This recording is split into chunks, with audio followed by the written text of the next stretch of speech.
Exode chapitre 19. J'ai demandé de lire les versets 10 à 18.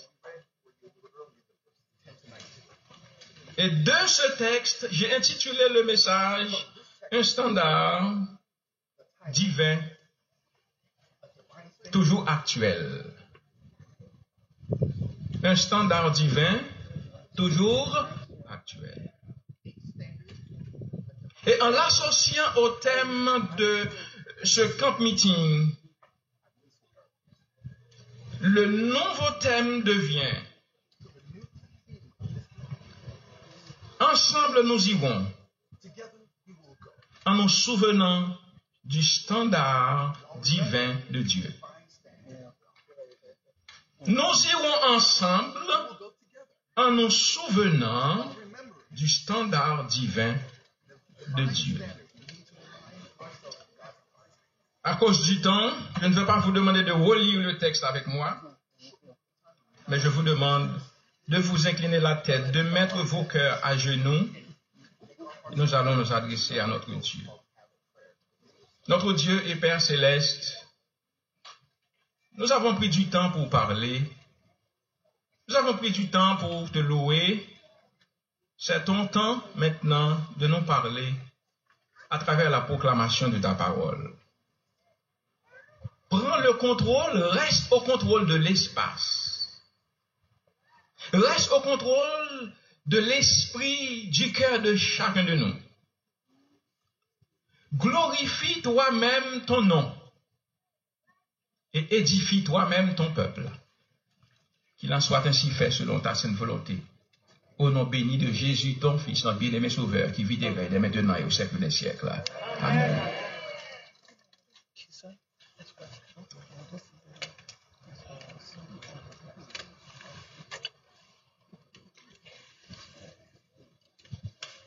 De toutes les définitions que donnent les dictionnaires du mot standard, j'ai retenu celle fournie par le dictionnaire encyclopédique Hachette 2002 qui le voit comme un modèle, un type, une norme à respecter. Dans le texte que nous allons considérer cet après-midi, le concept standard sera vu comme une exigence ou un prérequis. Et avec cette définition ou cette considération, le titre de mon sermon devient une exigence divine toujours actuelle. Ensemble, nous irons en nous souvenant de l'exigence divine toujours actuelle. Bien-aimé, le peuple d'Israël vient de laisser l'Égypte depuis déjà 3 mois. Il a emprunté le chemin du désert. Et le voilà au pied de la montagne de Sinaï, où il va vivre un moment pathétique de son histoire de peuple. Cet épisode est raconté au chapitre 19 du livre d'Exode, objet de notre méditation aujourd'hui.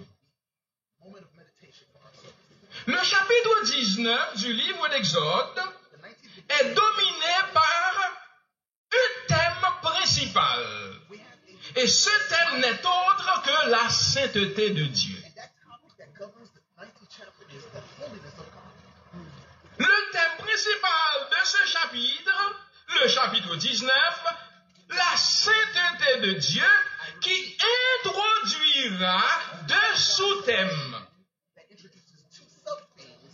La sainteté d'un côté et l'alliance d'un autre côté. Je devrais dire une offre d'alliance de préférence. Et le docteur Emmett Chacon, de regretter mémoire que nous avons beaucoup aimé, considère ces deux sous-thèmes comme deux dons de la présence de Dieu à son peuple, les enfants d'Israël.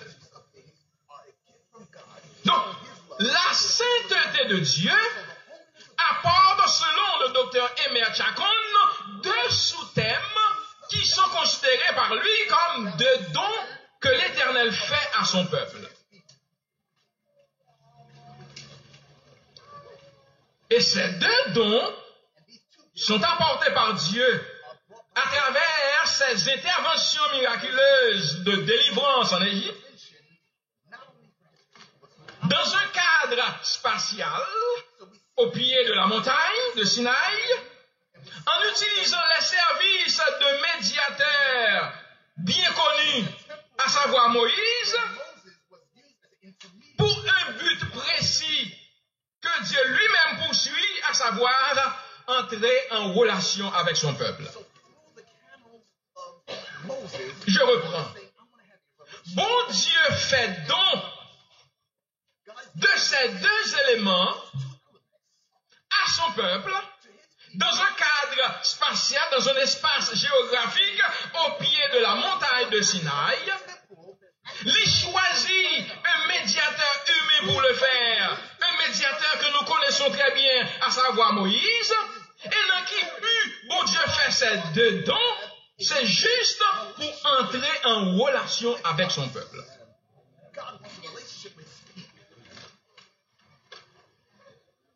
Et lorsque nous analysons le texte, mes amis, nous retrouvons quatre caractères ou bien quatre agents qui a opéré. Ma reprendre pour nous saisir beaucoup mieux. Le premier caractère que nous mentionnons, c'est Dieu lui-même qui prend l'initiative et qui gagne le contrôle de tous les mouvements qu'il a fait dans le texte.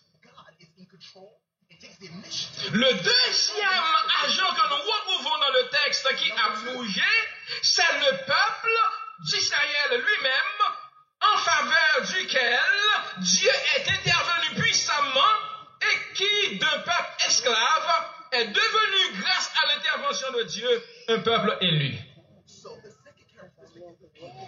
Dieu, le peuple d'Israël, et le troisième agent que nous retrouvons dans le texte, nous t'ai mentionné, c'est Moïse, que bon Dieu va utiliser ministère pour accompagner le peuple, qui est appelé lui aussi à recevoir les instructions de Dieu, les recommandations de Dieu pour le transmettre au peuple d'Israël, et ainsi bon Dieu va confirmer son leadership sur le peuple d'Israël.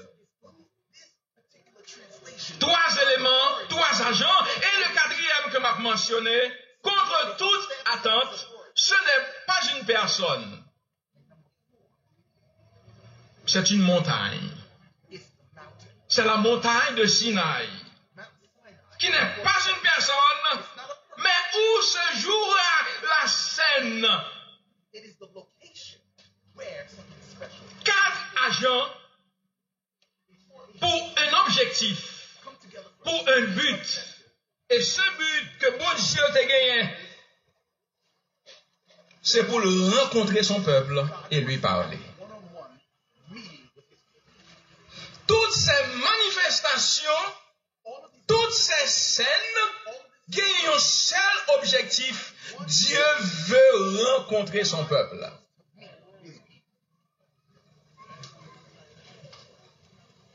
C'était certainement dans cet esprit, inspiré par Dieu, que les camp meetings ont été organisés et continuent à être organisés. 3 ans après la COVID-19 qui a fait ravage, voilà que nous sommes réunis ici au camp Victory Lake pour que nous capables de retrouver nous en la présence de Dieu. Dans les programmes de jeunesse, lorsque nous sortons en camp, J'en ai qu'on chantait l'Éternel te parle avec Joseph pour le mener Victorique. Et on continue à chanter non vine Victorique au nom de l'Éternel. Et après l'événement, sur la route, dans les bus, dans les camionnettes, eh bien, tout le monde, tout jeune a chanté, l'Éternel te parlé avec Docteur Lamont, il te parlé avec toute l'administration pour mener nous dans Victorique, nous sommes Victorique au nom de l'Éternel. Et je suis sûr que vous allez dire ça, oui, à la fin du programme. Parce que vous aurez reçu de grandes bénédictions de la part du Seigneur.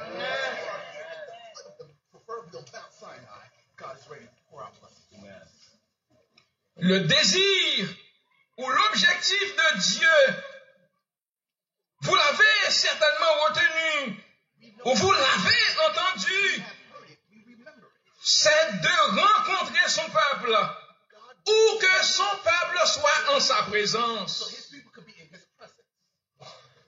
Être en la présence de Dieu est un privilège. Est-ce que vous le croyez, chers amis? Être en la présence de Dieu est un privilège. C'est une grâce. Ils sont nombreux ceux qui n'ont jamais joui de ce privilège.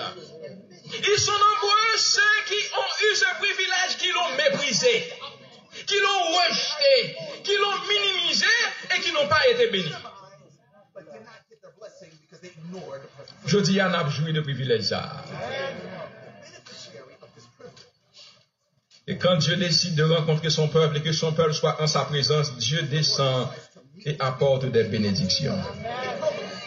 Et je souhaite ardemment que le Seigneur vous bénisse de toute la bénédiction du ciel et que vous repartiez de ce camp béni à la gloire de Dieu.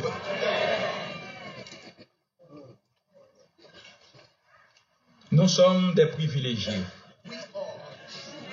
Plus que des privilégiés, nous sommes des bénis de l'Éternel. Mon qui va côté où là dit, vous êtes un béni de l'Éternel. Oui. You are a blessed man, a blessed woman. In the name of our Lord. Nous sommes tous des bénis de l'Éternel. Amen. Parce que nous sommes à la présence de Dieu. Le seul danger que nous puissions encourir, c'est d'être en la présence de Dieu et de ne pas pouvoir le reconnaître. Si vous êtes dans la présence de Dieu, vous devez faire attention. Car sa présence peut être synonyme de feu pour consumer pécheurs et péchés. Être dans la présence de Dieu est une bénédiction, bien-aimé. Le psalmiste l'avait également compris. Il s'est exclamé au psaume 84, le verset 10, « Mieux vaut un jour dans tes parvis que 1000 ailleurs. » Moi, je voudrais, comme le psalmiste l'a dit, habiter toute ma vie dans la maison de l'Éternel. Et pour vous-même, bien-aimé, je voudrais habiter toute ma vie dans la maison de l'Éternel. Je voudrais être dans la présence de Dieu tous les jours de ma vie jusqu'à ce que je sois en la présence de Dieu face à face. Je souhaite qu'il en soit ainsi pour chacun de vous aujourd'hui.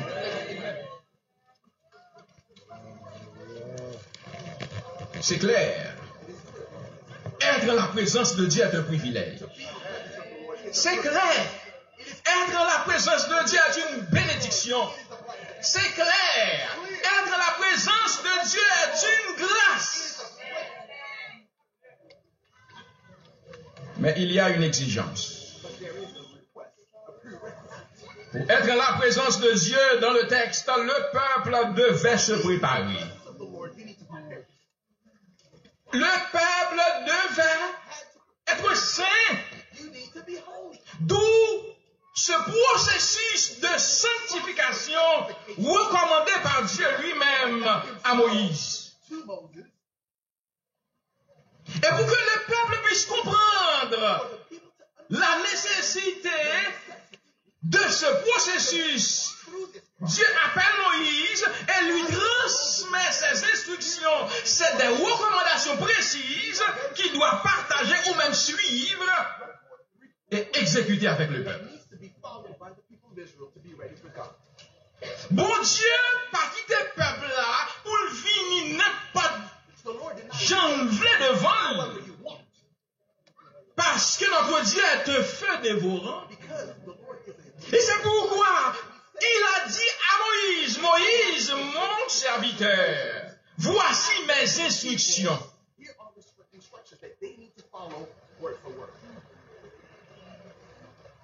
C'est dans ce sens qu'il faut comprendre avec Dozman les deux types de mouvements mentionnés au chapitre 19, du chapitre 19 au chapitre 24 du livre d'Exode.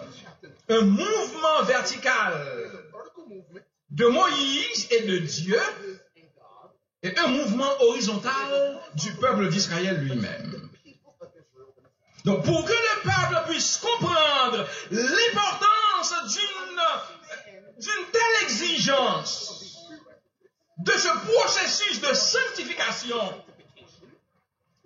deux mouvements sont mentionnés dans le texte avec Dozman. Un mouvement vertical de Dieu lui-même, un mouvement vertical de Moïse, et un mouvement horizontal du peuple d'Israël.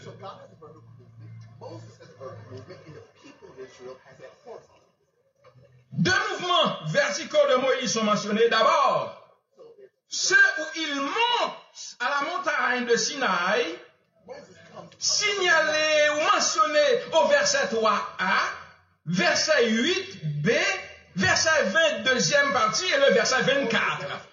Donc Moïse exécutait ce mouvement vertical selon le texte au moins 4 fois. L'y monter, l'y descendre, l'y monter, l'y descendre, l'y monter, l'y descendre, l'y faire ce mouvement pour l'y capable en contact avec Dieu, pour le recevoir de Dieu ses recommandations, ses instructions et pour le descendre à partager ses recommandations et ses instructions avec le peuple d'Israël.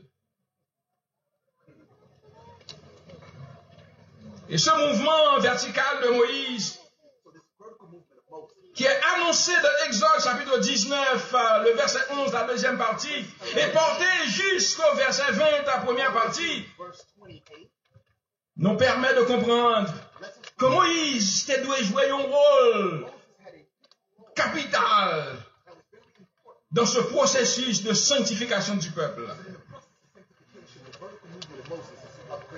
Dans ce mouvement vertical, bien-aimé, bon Dieu prend l'initiative. C'est Dieu qui prend toujours l'initiative de partager sa présence avec son peuple.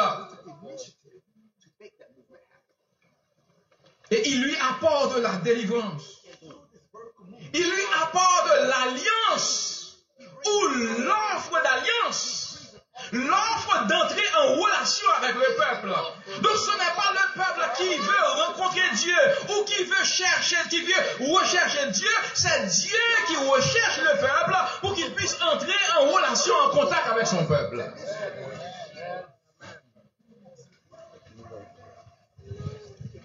Moïse fait le mouvement et Dieu aussi fait le mouvement.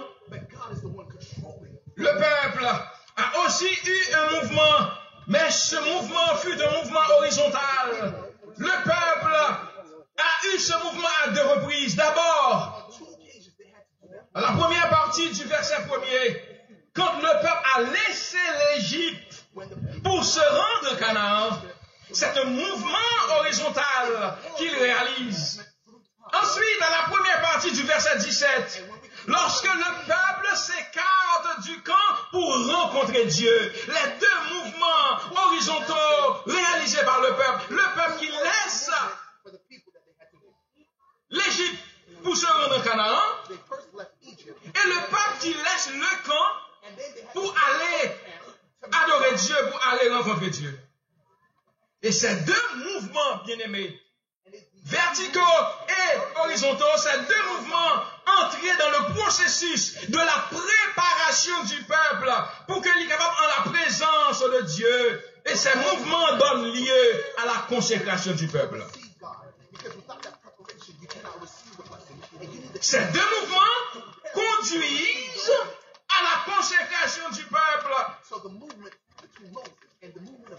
pour répondre à l'exigence de Dieu. L'exigence de sainteté de Dieu. Moïse devait consacrer le peuple à cause de la présence de Dieu en son sein. Et cette cérémonie de consécration devait durer 2 jours. Selon Exode chapitre 19 et le verset 10. Et l'Éternel dit à Moïse, je lis la première partie du verset 10, va vers le peuple, sanctifie-les aujourd'hui et demain. Dieu a été clair.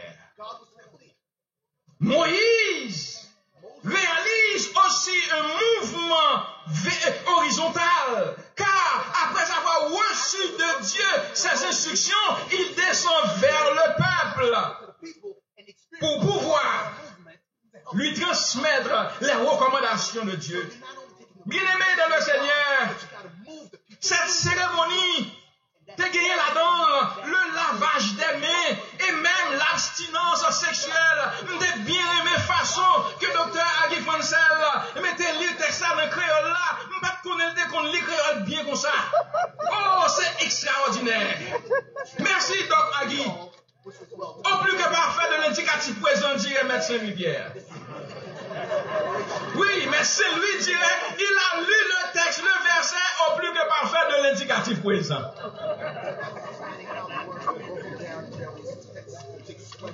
Cette cérémonie, bien-aimée, incluait le lavage des mains et même l'abstinence sexuelle, selon le verset 10, le verset 15 du chapitre 19. Cérémonie de consécration, ça, il était concerné aussi les prêtres, selon un ordre postérieur mentionné au verset 22 qui se lit ainsi, que les sacrificateurs qui s'approchent de l'Éternel se sanctifient aussi, de peur que l'Éternel ne les frappe de mort, selon Exode 19 et le verset 22. Cette cérémonie de consécration incluait finalement, selon le verset 23, même les frontières de la montagne de Sinaï. Fixe des limites tout autour de la montagne et sanctifie-la, lisons-nous dans ce verset. Et Moïse lui-même devait se sanctifier. On se rappelle bien son expérience devant le buisson ardent. Il ne pouvait donc sanctifier le peuple sans se sanctifier lui-même.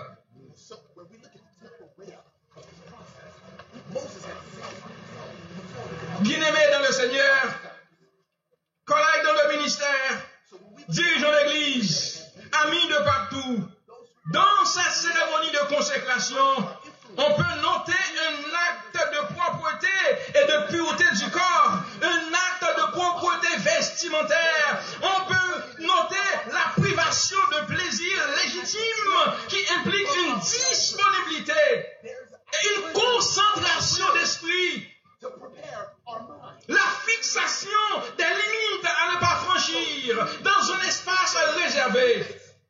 Bref, une séparation pour être avec Dieu. Le peuple devait faire tout cela pour être en la présence de Dieu. Vous avez laissé Brooklyn, Connecticut, Canada,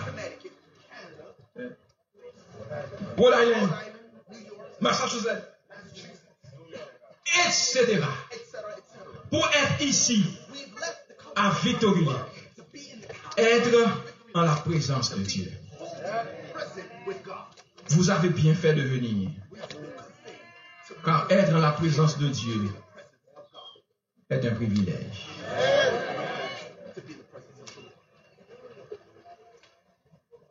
Dans l'ouvrage Perspicace des Écritures, page 859, le mot sainteté signifie pureté religieuse. Le mot original hébreu, d'où dérive ce mot, évoque également les idées de séparation, d'exclusivité, de sanctification pour Dieu, qui est saint, de mise à part pour le service de Dieu. Dans les écritures grecques chrétiennes, les mots traduits par saint, sainteté et sanctification évoquent de même l'idée de séparer pour Dieu. Ces mots sont utilisés pour désigner la sainteté en tant que qualité divine, ainsi que la pureté ou la perfection de la conduite de quelqu'un. Et puisque le peuple te suive les recommandations de Dieu, puisque le peuple t'aime respecter le processus de sanctification que bon Dieu t'a recommandé, le troisième jour, comme le Seigneur l'avait promis, Dieu est descendu, le mouvement vertical de Dieu pour rencontrer son peuple. Bon Dieu répond à la consécration du peuple. Bon Dieu respectait sa promesse. Il a maintenu sa promesse dans ce mouvement vertical signalé par Bosman. Il descend au milieu de son peuple. Et je dis Amen. Puisque le peuple s'est préparé, Dieu descend. Et quand Dieu descend, tout change. Quand Dieu descend, des bénédictions pleuvent. Quand Dieu descend, des maladies sont guéries. Quand Dieu descend, ses péchés sont pardonnés. Mes amis, quand Dieu descend, le miracle s'opère. Texte fait référence à la descente de Dieu à deux reprises. D'abord, au verset 18, la première partie, nous lisons, la montagne de Sinaï était toute enfumée parce que l'Éternel y était descendu au milieu du feu. Une première descente de Dieu. La montagne est enfumée. Dieu descend une deuxième fois.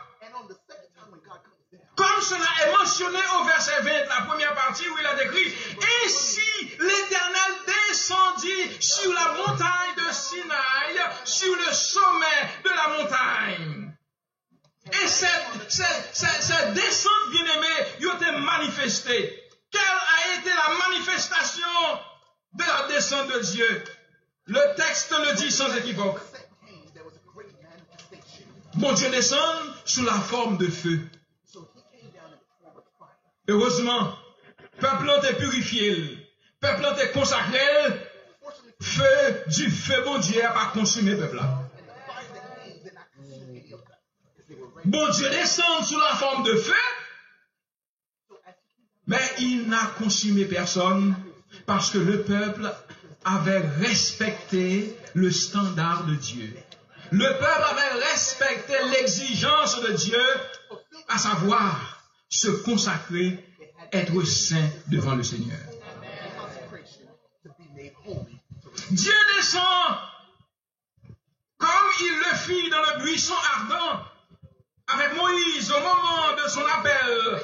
Selon Exode chapitre 3 verset 2. Dieu descend comme il le fit dans la colonne de nuée et de feu avec ce même peuple dans le désert. Selon Exode chapitre 9 verset 23 et autres versets. Dieu descend comme il le fera après la prière prononcée par Salomon lors de la dédicace du temple construit par lui et en l'honneur de l'Éternel. Dieu descend comme il l'a fait au mont Carmel, pour accepter et consumer le sacrifice de son serviteur, le prophète Élie, face au prophète de Baal. Et c'est là, lorsque Dieu a manifesté sa toute-puissance, lorsque Dieu a manifesté sa présence, il a consumé l'holocauste de son serviteur. Tout peuple a relamoué. Bien bon Dieu, c'est l'Éternel qui est Dieu. Lorsque Mounio est sacrifié, il dit pas je moi bagaille comme ça. Pour yon bagaille rempli de l'eau, pour yon mettre quantité de l'eau dans tout ça. Et puis pour bon Dieu consumer bagaille ça comme ça. Non, pas de bon Dieu passer ça.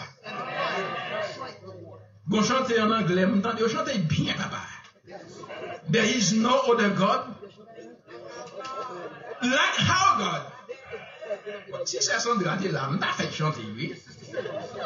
Pas gagner l'autre bon Dieu dans le bon Dieu, nous. Non, pas non plus, pas comparer. Nous pas pour nous, mes amis. Mais bon Dieu, pas non, pas comparer. Docteur Lamont a dit, God is good all the time.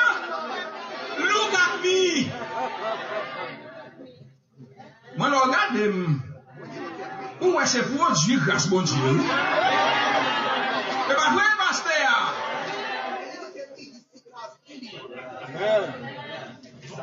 Regardez, vous-même qui te connaissez dans le cash, Docteur Lamour, ou te connaissez dans le cash, ou te connaissez dans le cash, professeur de français, 5 cours pour commencer. Je suis reconnaissant en faveur de pasteur Wesley Pierre. Oh yes! 5 cours français, ça avait de commencer. En 86. Gardez côté lié. Pasteur en 94, dit ou pour aller en septembre, ou pour rentrer à faire théologie. Oubliez, ça passe. Gardez. Je suis le produit de la grâce de Dieu. Bon Dieu, pas non, pas comparer. Jamais pas comparer. Et souvent, m'a chiré, chemise moins. Je ne compte pour qui ça m'a chiré. Je compte pour qui mon Dieu m'a chiré. Madame Melda, Daniel Béatrice, Nancy Omler, avec qui nous avons grandi et évolué au temple 1 du Cap Haïtien. Notre Dieu est grand. Quand Dieu descend, le miracle est possible. Le miracle se réalise. Dieu a besoin d'une seule chose de notre part, notre consécration. Notre consécration, notre sainteté. Oh, quand il descend sous la forme de feu, il ne nous consumera pas, mais il nous bénira. Quel Dieu merveilleux! Dieu est descendu. La montagne est toute en fumée. Le peuple n'est pas consumé parce que le peuple avait satisfait aux exigences divines.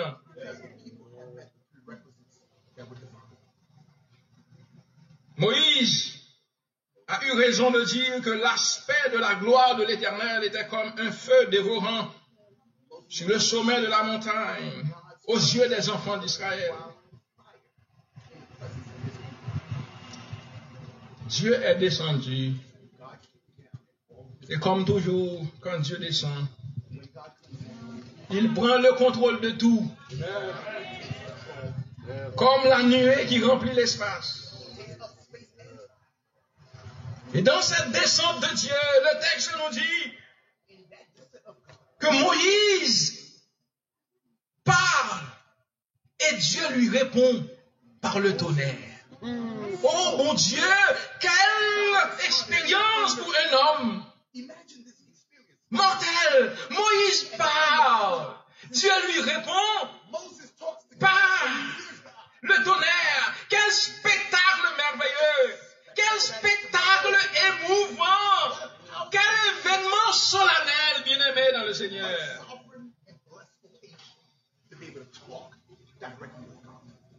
Manifestation. Et quelle a été l'attitude du peuple de Dieu en la présence de Dieu qui est descendu? Le peuple a tremblé en la présence de Dieu. Mes amis, dans la présence de Dieu, c'est pas quand nous pour nous battre, non? En la présence de Dieu, c'est pas quand à moi pour la chanter. En la présence de Dieu, mes amis, nous devons trembler. Le peuple a tremblé en la présence de Dieu. Et c'est pourquoi j'ai mentionné aussi la montagne, parce que même la montagne a tremblé.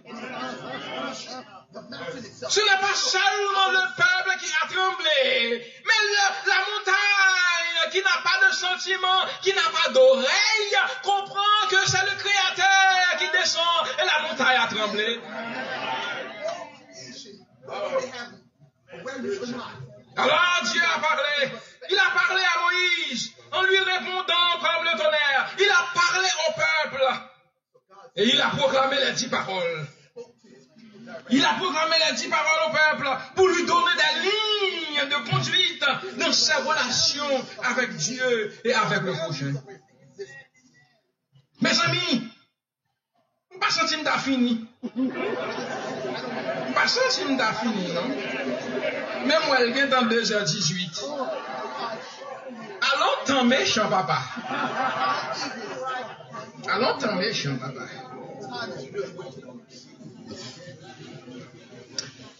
Quelle leçon pouvons-nous tirer de tout ça? Je vais mentionner quelques-unes de ces leçons spirituelles pour notre croissance spirituelle. Nous devons d'abord nous rappeler que comme au temps du peuple d'Israël, le désir de Dieu de tout temps est de rencontrer son peuple. Pour le bénir et pour lui faire du bien. Comme au temps du peuple d'Israël, à l'époque de Moïse, le désir de Dieu reste le même. Rencontrer son peuple pour le bénir et lui faire du bien.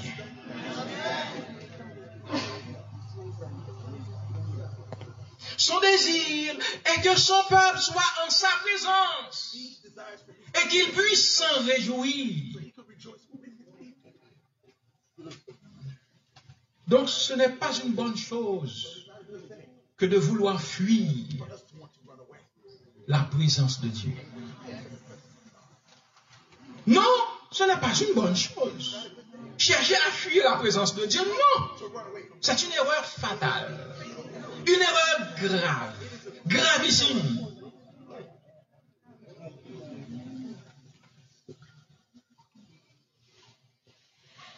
Ce Dieu que nous servons entre le son, qui n'a pas changé avec le temps et qui ne changera jamais, qui est le même hier, aujourd'hui et demain et éternellement, n'a pas changé son standard. De même que le désir de Dieu est toujours le même, rencontrer son peuple pour lui faire du bien et le bénir, l'exigence de Dieu n'a pas changé non plus. Le standard de Dieu n'a pas changé non plus. À l'époque du peuple d'Israël, durant le leadership de Moïse, Dieu avait demandé à Moïse de consacrer le peuple, de sanctifier le peuple. La sainteté de Dieu qui apporte ces deux dons, la sainteté, la sanctification de côté, et l'alliance ou l'offre d'alliance ou de relation de l'autre. Dieu n'a pas changé son standard.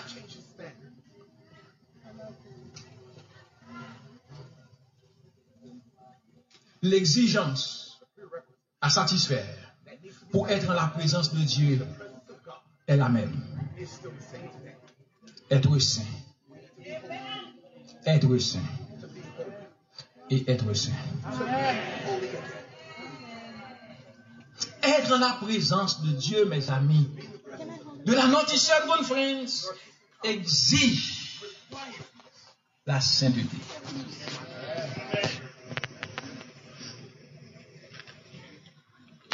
Cette exigence, entre le son, est la même pour nous tous. La même exigence pour nous tous à tous les niveaux. Moi, qu'on considère comme président de l'Union, mon collègue, Dr. Eli Omler, Pierre Eli Omler, qu'on considère comme le président de l'Union Atlantique, le docteur Daniel Honoré, président à Minnesota. Le docteur Serge Lamont, coordonnateur du secteur franco-haïtien à la North-Eastern Conference. Le docteur Jonas Joseph, vice-président à Atlantic Union. Nous tous qui sommes les dirigeants, les pasteurs qui se trouvent dans l'assemblée, Dieu ne fait pas exception pour nous quand il réclame la sainteté à son peuple. Il n'a pas fait exception pour personne. Depuis notre venue à la présence de Dieu, Dieu réclame de nous tous la sainteté. Nous ne pouvons pas inviter le peuple à se sanctifier sans nous sanctifier nous-mêmes. Moïse devait se sanctifier. Dieu lui a dit devant le buisson ardent, aïe mon cher, retire-toi, enlève tes sandales, tes chaussures de tes pieds, car le lieu sur lequel tu te tiens est une terre sainte. Dieu a fait l'exigence au peuple. Les prêtres aussi devaient se sanctifier.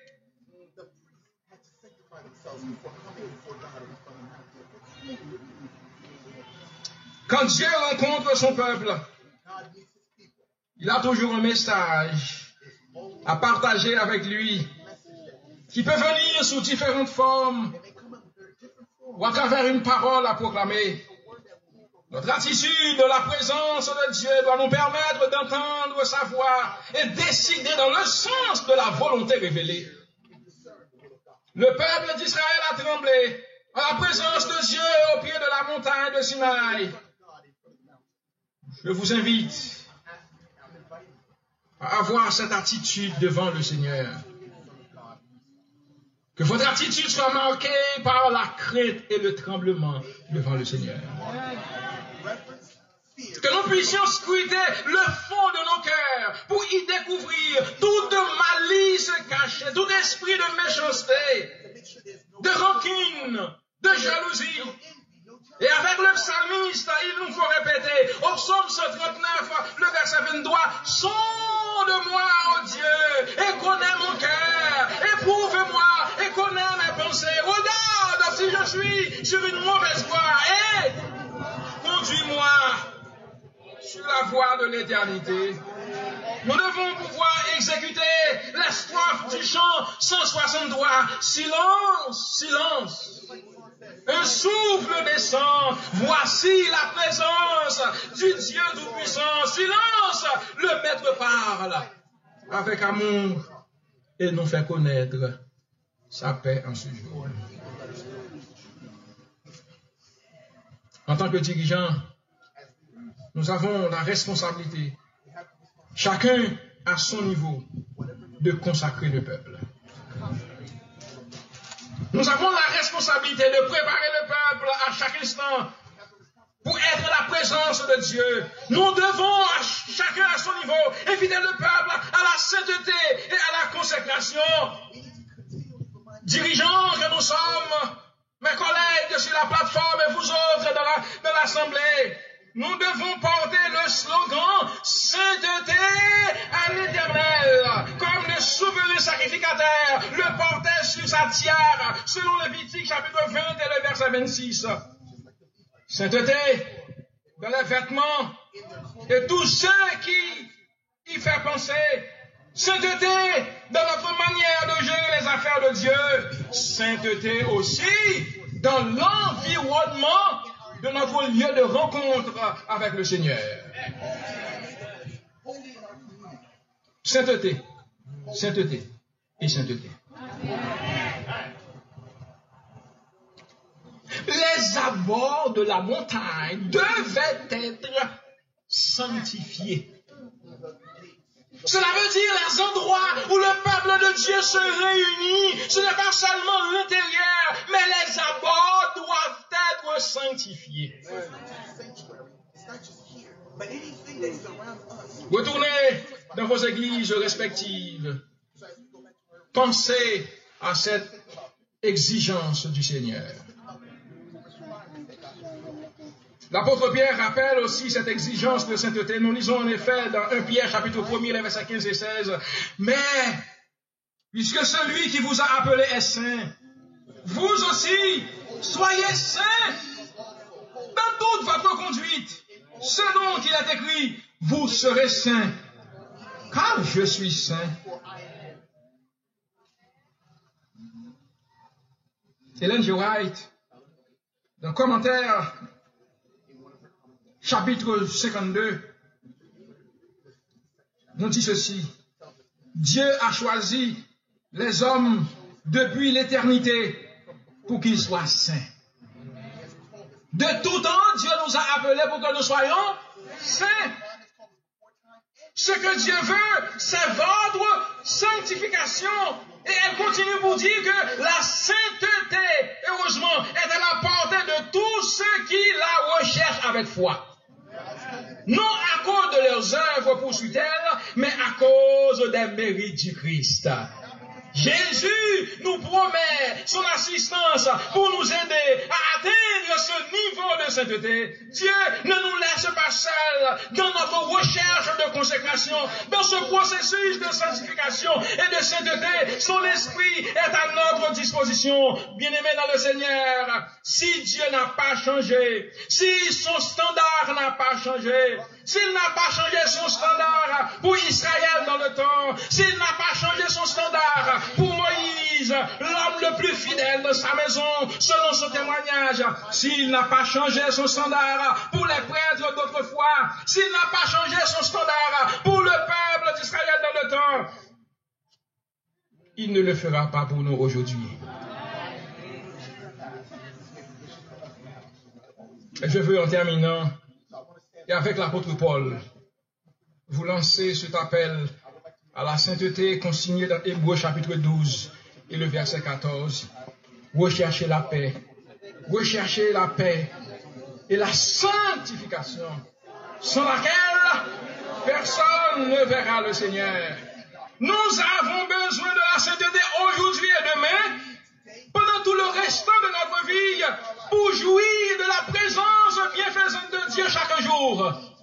Et nous avons besoin de sainteté pour nous vivre de la sainteté en attendant d'être dans la présence de Dieu au retour de Jésus. Voulez-vous voir Jésus face à face? Non, nous pas d'accord. Est-ce que nous sommes d'accord pour nous voir Jésus face à face? Voir mon Sauveur face à face. Voir Jésus dans sa beauté. Oh, joie, oh, suprême grâce, oh, bonheur, oui, dans sa magnificence, oui, dans sa magnificence.